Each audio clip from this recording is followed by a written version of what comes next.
Buenos días, Fátima, ¿cómo estás? Gusto en saludarte. Hola Oscar, qué gusto.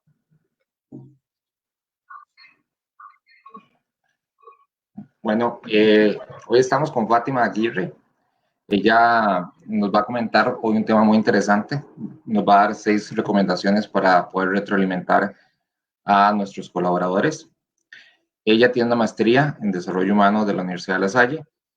Tiene un diplomado en servicio y liderazgo de la Universidad Panamericana y es docente del Centro de Perfeccionamiento y Liderazgo en Chihuahua. Entonces, es un placer estar contigo hoy. Creo que es un tema que no solo afecta a grandes organizaciones, sino que creo que a cualquier tipo de empresa por el impacto que tiene el poder retroalimentar bien a los colaboradores. ¿Cómo estás, Fátima? Desde luego, muy bien. Gracias Oscar y qué gusto saludarte hasta Costa Rica. Gracias por esta entrevista. Bueno, vamos a empezar primero conociéndote un poco, que nos cuentes un poco de tu trayectoria brevemente y que también nos digas el por qué iniciaste en esto del desarrollo de personal a través de la comunicación efectiva. Exacto, gracias. Sí, Oscar. Mira, yo estudié Administración de Instituciones. Es una carrera que está enfocada al servicio, a institución de servicio como todas las que se refieren a turismo, llámese restaurantes, hoteles, transporte, etcétera, ¿no? Pero mi enfoque de la carrera fue 100% humanístico. Además de que la universidad en la que estudié, Universidad Panamericana, pues es súper humanística. Con lo cual, mi interés por la gente, pues sí, ha sido desde el inicio de mi formación profesional. Cuando yo me graduó, empiezo a trabajar ya con equipos, personas a mi cargo, etcétera, y me doy cuenta de esa necesidad que tenemos todos de ir desarrollando nuestras habilidades. Durante 20 años me he dedicado a desarrollar talento, específicamente a través de mejora de actitudes, habilidades blandas, en ese seguimiento de uno a uno. Y es recientemente, a partir de hace 2 años, que conocí la metodología de Myers-Briggs, de tipos de personalidad, que bueno, se me abrió un panorama todavía más interesante cuando descubrí que a través de tu comunicación asertiva, considerando el tipo de personalidad de quien tienes delante, puedes hacer que tus logros se multipliquen. Y es así como empecé a enfocarme en comunicación efectiva en organizaciones a través de esta metodología.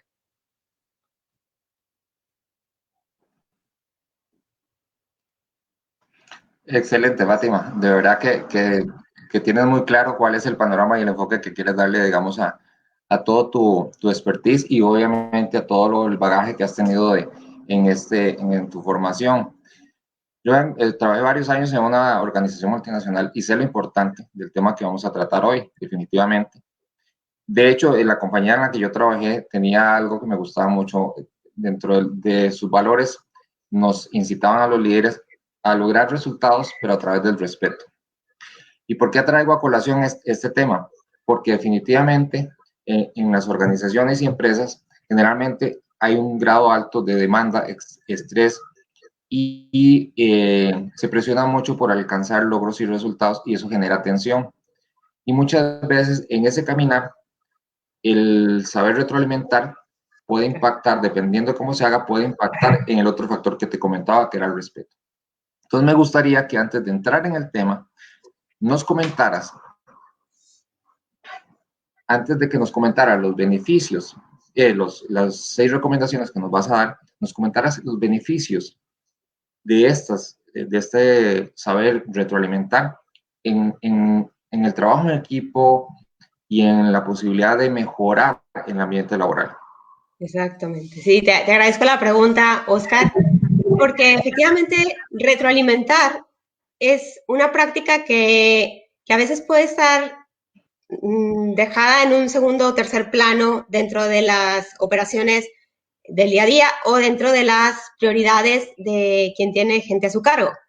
Y puede un gerente, un director, estar con la mente en los resultados, pero no teniendo estas pláticas de retroalimentación con cada uno de las personas que están involucradas en ese proyecto o en esa gestión. Y retroalimentar es un tema súper amplio, ¿no? Daría para mucho. Se puede tener retroalimentación cuando haces las cosas bien y cuando haces las cosas mal, ¿no?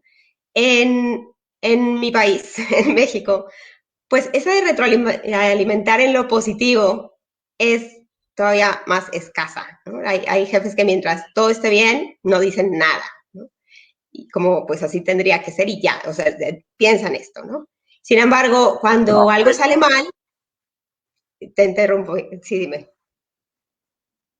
No, lo dan por hecho, lo dan por Lo hecho dan por que hecho. es parte, digamos, como Y que, ok, esa es tu responsabilidad y no tengo por qué felicitarte. exactamente. O si no te estoy regañando, pues obviamente tú tienes que saber que yo estoy contento con tu trabajo. Siendo que las personas, muchas personas, necesitan esta retroalimentación precisamente para saber que lo que están haciendo está cumpliendo las expectativas. Y bueno, la otra retroalimentación que te comentaba era esta que se da cuando algo falla. Y cuando algo falla, pues también puede haber diferentes maneras de hacerlo notar, ¿no? Por esto es importante saber retroalimentar, porque tú puedes, queriendo hacerle ver a alguien algo en lo que está mal, hundirlo para siempre, ¿no? O perderlo, ¿no? Ya, bye, adiós a tu empresa. O realmente puedes lograr sacar lo mejor de esa persona, que es lo que quieres, ¿no? Al final de cuentas, una retroalimentación no es para que el jefe saque su coraje, ¿no? Una retroalimentación es para hacer crecer al colaborador y para beneficio del área y de la organización completa. Para eso retroalimentas, sino para qué, ¿no? Correcto. Sí, no, y de hecho, Fátima, en eso yo me acuerdo y uno me aculpo. Hay momentos en estrés en que uno realmente pierde la noción de que realmente hay que esperar el momento propicio y el adecuado para tener un diálogo y no dejarse llevar por el momento de molestia o de enojo y provocar una retroalimentación que al final lo que va a hacer es que sí, la persona puede llegar a hacer, a cumplir el trabajo, lo que sea, pero no va a ser lo mismo. Como bien dices, no va a sacar su potencial y algo todavía más importante, no lo va a hacer de forma motivada.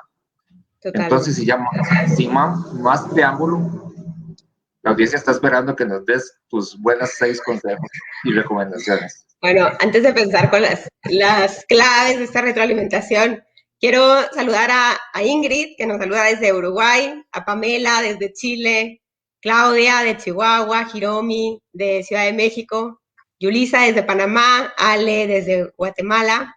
Y bueno, todos están aquí viendo, también a ti, Oscar, también a ti te están saludando. Saludos a todos. Bien, muy bien. Bueno, pues entonces ahora sí, esas 6 claves no son las únicas, ¿no? Pero son, por decir algunas, que nos pueden servir para retroalimentar de una mejor manera a los colaboradores. Y la primera, no la podemos obviar, es que te importe la persona. O sea, que cuando tú estés retroalimentando, realmente estés con ese objetivo de ayudar a crecer a la persona que tienes enfrente. O sea, eso que tú le vas a decir es porque quieres su bien, ¿no? No es nada más porque a ti te perjudique o no en el trabajo, sino porque quieres desarrollar a esa persona. Y esto es bien importante porque las organizaciones sin las personas no son nada. A veces le damos mucho énfasis a generar utilidades, a ver procesos, etcétera, pero perdemos de vista a la persona como tal, ¿no? La persona con sus propias motivaciones, con sus propias dificultades o con su habilidad y conocimiento y experiencia, etcétera. Y las personas son lo más valioso que una organización tiene. Por eso, qué importante es saber retroalimentar adecuadamente a una persona. Primero, que te importe la persona. El segundo, yo diría, sé directo en lo que quieres retroalimentar sin andarte con tanto rodeo que luego la gente ya no supo qué le estás queriendo decir, pero al mismo tiempo siendo amable, siendo cuidadoso con las palabras que usas. No, retroalimentar no quiere decir, no sé, como embarrarle en la cara a alguien las cosas que hace mal, ¿no? Siempre puedes hacerlo de una mejor manera.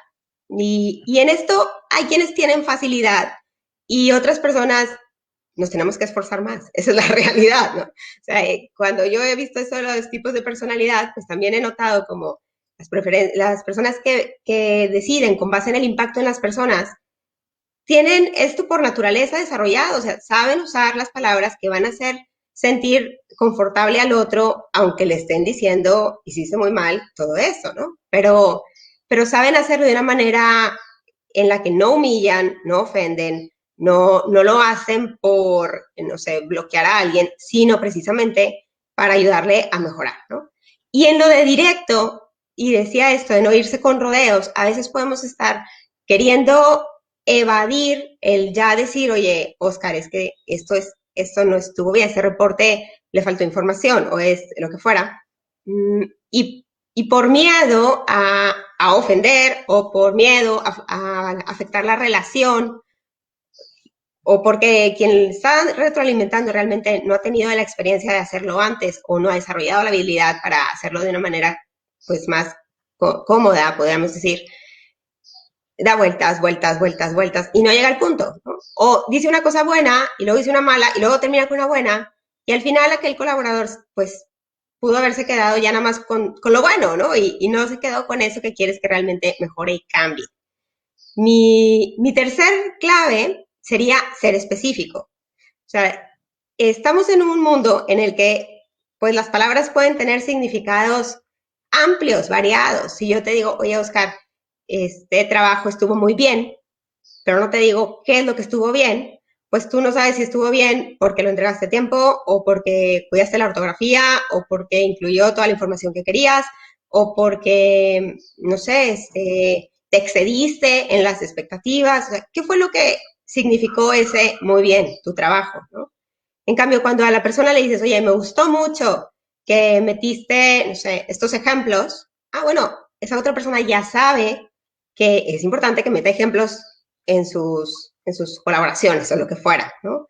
Y al revés también, ¿no? O sea, cuando dices, oye, qué mal estuvo, no sé, tu desempeño del equipo, pero no le dices qué significó mal, pues no sabes si es relacionado con la puntualidad, con su estado de ánimo, con qué tanto interactuó con nosotros, ¿no? Entonces, ser específicos, ¿qué es lo que estás felicitando o qué es lo que estás pidiendo que cambie, ¿no? ¿Tienes algún comentario de esto, Oscar? Sí, Fátima, hay algo que dijiste que es muy importante. El hecho de ser específico y sobre todo retroalimentar desde el punto de vista de decir qué fue o lo bueno o lo incorrecto. Yo no hablo de malo, sino lo bueno para potenciar eso y reforzar esa parte que tal vez a veces la persona también no se dio cuenta que hizo eso de una manera que te impactó al jefe o la persona que esperaba el resultado. Y por otro lado, en el caso de lo incorrecto, ser muy puntual, todavía mucho más importante, ser muy puntual en el hecho de que esa situación generó un impacto y de ahí la retroalimentación. Te tenía una pregunta relacionada a esto. ¿Qué tan importante es también el tiempo en que hagas esta retroalimentación? ¿Consideras que hay que esperar un momento, esperar un día, esperar un tiempo o esperar a la evaluación del mes? Esa pregunta es súper importante, Oscar. Efectivamente, el retroalimentar en el tiempo oportuno va a hacer que el porcentaje de efectividad aumente exponencialmente, ¿no? Si tú estás retroalimentando sobre algo que hay que corregir un mes después, bueno, es que ya guárdatelo, ya ni lo retroalimentes. ¿Para qué? ¿No? O sea, ya no sirve. Y si retroalimentas en el instante en el que está sucediendo, yo te podría decir, bueno, depende, ¿no? Uno, no vas a retroalimentar en frente de otras personas. O sea, no se trata de hacer quedar mal a un colaborador o exponerlo frente a otros, ¿no? Y otra es que si tú estás molesto con lo que pasó, no puedes retroalimentar hasta que no te calmes, ¿no? Hasta que no tengas ya una mente serena, clara, fría y seas objetivo y puedas señalar realmente lo que estuvo mal en aquello, independientemente de los sentimientos que a ti te generó, ¿no? Entonces, este rango de cuántos días pasa o no en lo que yo retroalimento, pues va a depender del que retroalimenta, pero también del retroalimentado. Ahora, es bueno anticipar que quieres tener esa conversación con esa persona. y dar oportunidad de que la otra persona también se prepare. O sea, no se trata de agarrarlo en curva, de que ahorita que coincidimos en el café, déjame que te digo, que muy mal tal. No, o sea, es más de decir, oye, a ver, me interesa tratar un tema contigo o quiero retomar esto que pasó ayer o lo de, no sé, el resultado final de aquello. Quiero que hablemos sobre este documento y te veo tal día, ¿te parece? O sea, como un poco más platicadito y más acordado, no tanto como de yo te agarro en un momento en que tú estás distraído y te la meto toda entera, ¿no? No, no, no es así. Dice algo, Tengo es una, así. tengo una curiosidad, Fátima. Sí. Me queda súper claro y definitivamente súper importante eso que tocas del hecho de que de buscar el momento adecuado y que sea una conversación lo más tranquila posible. Yo no digo amigable porque si es una retroalimentación desde el punto de vista de corrección, pues no va a ser tan amigable. Claro. ¿Qué tan importante es eso? Y qué tan importante después, en el caso principalmente de las que son de corrección, dar un espacio de tiempo a la persona posterior, qué sé yo, un día o algo, o varios, para que la persona digiera eso y volver como a tener un diálogo con ellos para ver si realmente la retroalimentación surtó el efecto que tú esperabas en él, o qué sintió esa persona respecto a eso, y si va a tomar alguna medida posterior de corrección a esa situación. Bueno, Óscar, esa es una buena pregunta. Dependerá de la materia que se está corrigiendo, o sea, porque habrá cuestiones que simplemente sea una observación de, oye, cuando hagas este trabajo, ten en cuenta este proceso, o ve con tal persona, o lo que fuera, en vez de hacerlo de esta manera, y ya está. O sea, no es como que, a ver, en 3 días, ¿qué pensaste? ¿No? Pero otras cosas que son más de fondo, o que tienen que ver más con la persona en sí, o modos de ser, o que tú sabes que le está costando recibir aquella retroalimentación, pues sí es bueno luego retomarlo, ¿no? O decir tal cual, oye, bueno, piénsatelo y lo vemos en, no sé, en una semana. ¿Te parece bien? ¿Es suficiente? ¿No? ¿Quieres más tiempo? ¿Lo tienes antes? O sea, sí, claro que sí. Este es tener una segunda intervención con él o con ella para realmente hacerte cargo de cuál fue el impacto de esa retroalimentación. Es muy recomendable, sí. Perfecto. Y tú das entrenamientos y, Yo doy. y tú viendo tu perfil, obviamente estás muy enfocada en ese tipo de impacto en las organizaciones, en el utilizar la comunicación efectiva. Yo siempre he considerado, y por experiencia lo he visto, que una cosa es aprender en un entrenamiento, en un taller, inclusive hasta un centro de educación, puedes adquirir conocimientos, pero en este tipo de cosas, donde afecta no solo el tema emocional, sino el tema de saber el tipo de personalidad, considero que aparte de adquirir conocimiento es demasiado trascendental adquirir la destreza. En tus entrenamientos generas práctica, generas lo que se llama ahora el role plays para que los gerentes puedan desarrollar esa destreza. Sí, así es, Oscar. O sea, mis entrenamientos son tanto individuales como grupales y, y todos parten del diagnóstico del tipo de personalidad, ¿no? Pero lo que me interesa no es que se queden con una teoría, lo que me interesa es que haya una transformación, ¿no? Que realmente uno pueda ser consciente de sus fortalezas y sus puntos ciegos en la comunicación y en otras áreas derivadas como el manejo de conflictos o el manejo del cambio, etcétera. Pero no solo en teoría, ¿no? Sino que realmente a través de sesiones uno a uno o a través de estas intervenciones grupales con una frecuencia semanal, ¿no? A lo largo de 10 semanas en promedio, pues se van dejando estas tareas, digamos, de trabajar cada quien en sus áreas de oportunidad y de esa manera vamos realmente midiendo que haya un cambio significativo en lo que está en cuestión. Fátima, muchísimas gracias. De verdad que los consejos muy bien puntualizados, muy bien secuenciados. Y ahora sí, cuéntanos un poco más del tipo de entrenamientos que tú ofreces, el tipo de impacto que tú quieres ocasionar en la organización a través de esos entrenamientos. Gracias, sí, mira, bueno, quiero saludar primero aquí a Jared, que nos saluda de Ecuador, a Karina Quiroga de Argentina, y bueno, Hiromi nos dice que qué importante es aprender a comunicarse correctamente para evitar malos entendidos, ciertamente. Totalmente. Lorena Ortega nos dice, me encanta la información, la retroalimentación es fundamental, saber manejarla con los demás. Y gracias por compartir. Mirta Vireira de Bolivia nos manda saludos. Y bueno, Hiromi quiere más información. Sí, Hiromi, ahorita damos más información, con mucho gusto. Bien, muy bien. Bueno, Hiromi nos saluda del Estado de México y Reina de Tlaxcala.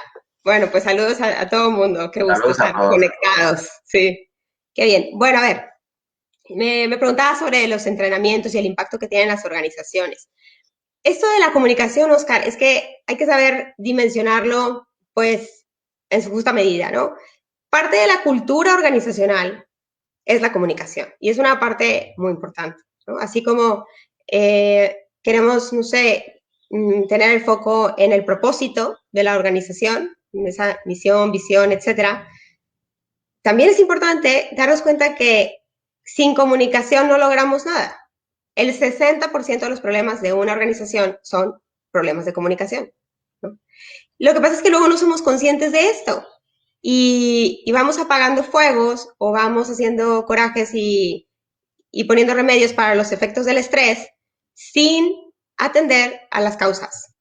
Y cuando tú pones el foco en cómo está la comunicación, por ejemplo, la comunicación entre departamentos, ¿no? Pero luego los departamentos están compuestos de personas. ¿Cómo está la comunicación entre las personas? De modo que si tú vas poniendo ese énfasis en conocer las fortalezas, los puntos ciegos de cada uno de los que interactúan y vas construyendo puentes y vas cambiando esa confrontación que se da natural en complementariedad, bueno, vas a elevar el índice de productividad, vas a lograr que esa organización sea mucho más competitiva, van a posicionarse mejor en el mercado, van a tener un mejor engagement con los clientes.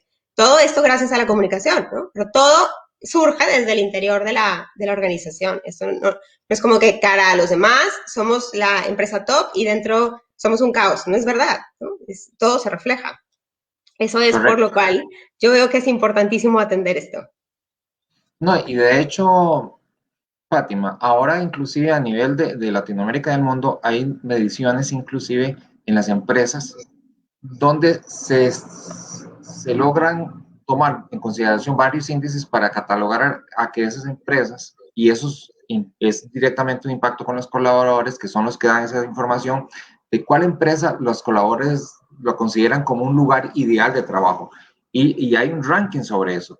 Aparte del tema del clima organizacional que has venido desarrollando, que de la importancia de que las personas no solo trabajen y sean productivas, sino que el ambiente laboral donde pasamos la mayor cantidad de horas en la semana, ahora con la pandemia pues hay mucho teletrabajo, pero en un escenario normal se pasa mucho tiempo en eso. Entonces definitivamente la comunicación efectiva va a generar ese tipo de impactos. Te tenía una pregunta, Fátima. Sí. En tus entrenamientos, también logras el impacto como tocabas ahora a nivel externo. ¿A qué me refiero a nivel externo? No solo es el día a día con los colaboradores, sino, por ejemplo, un área como la comercial, donde los vendedores también tienen que ir a trabajar con sus clientes y en situaciones hay veces que no son tan favorables, o bien, algo que hay veces la gente se olvida. Hay veces facturamos, hay veces vendemos, pero hay una parte importante y más en organizaciones que es la gestión de cobro, porque no necesariamente la venta implica un pago inmediato. Y hay veces esa parte de gestión de cobro que todavía es más difícil porque la interacción no es, digamos, personal, sino que es a través de las llamadas telefónicas. ¿Tú en los entrenamientos también abordas ese tipo de personal? Bueno, Oscar, esto que dices es muy cierto. O sea, efectivamente, todo el área comercial necesita habilidades de comunicación desarrolladas al 100, ¿no? Porque esa fidelización de los clientes va a venir en la medida en que realmente les estés llegando a través de tu comunicación, ¿no? Que realmente logres empatizar con ellos y esto tiene mucho que ver, esto de los tipos de personalidad, ser consciente de cuáles son los canales por los que le llega la información a la otra persona y poderlos abordar adecuadamente, ¿no? Eso tiene mucho que ver. Mis entrenamientos cuando son con personas que están en el área de ventas, pues tienen precisamente ese enfoque, ¿no? Es saber detectar a un cliente que tiene una preferencia de extroversión o a uno de introversión, ¿no? ¿Cuál es ese cliente que quiere muchos datos, muchos detalles en la información, lo específico para realmente convencerse? ¿Y cuál es ese cliente que si le das eso, lo matas, lo saturas, ¿no? Y más bien requiere pues cosas a grandes rasgos, ¿no? Esto en mis entrenamientos esto se desarrolla, ¿no? Cómo hablarle adecuadamente a cada uno de ellos, ¿no? Y me comentabas lo de la cobranza, el seguimiento, ¿no? El pago, etcétera, pues también tiene que ver con el tipo de personalidad, ¿no? Y muchas veces puedes incluso terminar relaciones con clientes por no saber abordar esta última parte, digamos, de esa negociación, ¿no? Y qué importante es tener esa habilidad para comunicarte correctamente. Y sí, desde luego, desde el entrenamiento se pueden mejorar esas habilidades para que realmente seas efectivo, ¿no? Incluso hay veces que solo de estar oyendo el teléfono sabes si una persona es extrovertida o introvertida. No la tienes que estar viendo, es por su manera de hablar, ¿no? O puedes saber si tiene este enfoque en la tarea o en las personas por lo que dice, ¿no? Cómo se expresa, a qué le da relevancia, ¿no? Es verdad también que en el trabajo muchas veces tenemos que, no sé, como ponernos el disfraz de el puesto, ¿no? Y nuestras preferencias personales necesitan ampliarse y ajustarse a lo que el puesto requiere. Y no siempre somos según nuestra preferencia natural en el trabajo, eso es real. Sin embargo, en nuestro inconsciente siempre tenemos nuestra preferencia natural y esa sale en los momentos de estrés. Entonces, qué interesante es conocer tu tipo de personalidad para saber cómo manejar el estrés, cómo actuar frente al estrés de otra persona, ¿no? Y no engancharte y no perder al cliente por un detalle de estos, ¿no? Eso último que tocas, el perder al cliente, te iba a preguntar algo. Tú también das entrenamientos para pequeños y medianos emprendedores. Te lo pregunto por una razón. Si bien en una organización es sumamente importante el tema que tocaste de manejar y fidelizar a los clientes y las ventas y la gestión de cobros, ahí hay veces hay relaciones de largo plazo o de conveniencia que aunque la relación no sea tan buena, se mantienen por una necesidad. Pero en el caso de los pequeños y medianos emprendedores y en un mercado tan competitivo, la fidelización de los clientes y obviamente el manejo de la cobranza, que es un tema para el pequeño y mediano emprendedor, debería o debe ser mucho más importante porque no es lo mismo mantener un cliente y revenderle a tener que buscar nuevos clientes. ¿Das ese tipo de entrenamiento a pequeños y medianos emprendedores? Sí, sí, sí, claro. Aquí el punto es que se acerquen conmigo, ¿no? Que tomen esta llamada de clarificación o de claridad y vemos realmente cuáles son esas necesidades que tienen. Yo ya en esa videollamada pudiera hacerme cargo de cuál es la necesidad específica y presentar mis alternativas de modo que ellos puedan ponderar si es lo que buscan, ¿no? Eso sería. Ok. Por mí seguiría hablando montones contigo de este tema. Estoy De segura, hecho, Oscar, yo también. hay varios temas ahí que quedan, de hecho, en mi área de manejo de proyectos, pero me gustaría que le digas a la audiencia dónde te pueden seguir, en qué redes sociales estás, si estás generalmente generando contenido como tipo live, que la gente pueda seguir ese tipo de temática. Exactamente, gracias. Sí, estoy bueno, en Facebook y en Instagram, también en YouTube como Fátima Aguirre People Developer y en LinkedIn como Fátima Aguirre. Y ahí estoy subiendo efectivamente estos lives en donde voy hablando tanto de tips para comunicarte mejor con las distintas preferencias de los tipos de personalidad, como pues otros contenidos como los de esta entrevista y bueno, pueden ponerse en contacto conmigo a través de mensaje directo en cualquiera de estos canales. Fátima, muchísimas gracias por tu tiempo, de verdad que disfruté la entrevista, un tema que realmente me apasiona y lo viví, entonces realmente me trajo muchos recuerdos mientras se escuchaba. Agradecer a toda la audiencia que nos acompañó, a todas las personas que conocemos que estuvieron en el live y te deseo mucho éxito en tu proyecto y que realmente impactes a muchas empresas y que mejores ese clima organizacional. Muchas gracias, Oscar. Saludos también a Dani Juárez de Guatemala. Y nos vemos en mi canal. Gracias. Feliz tarde. Bye.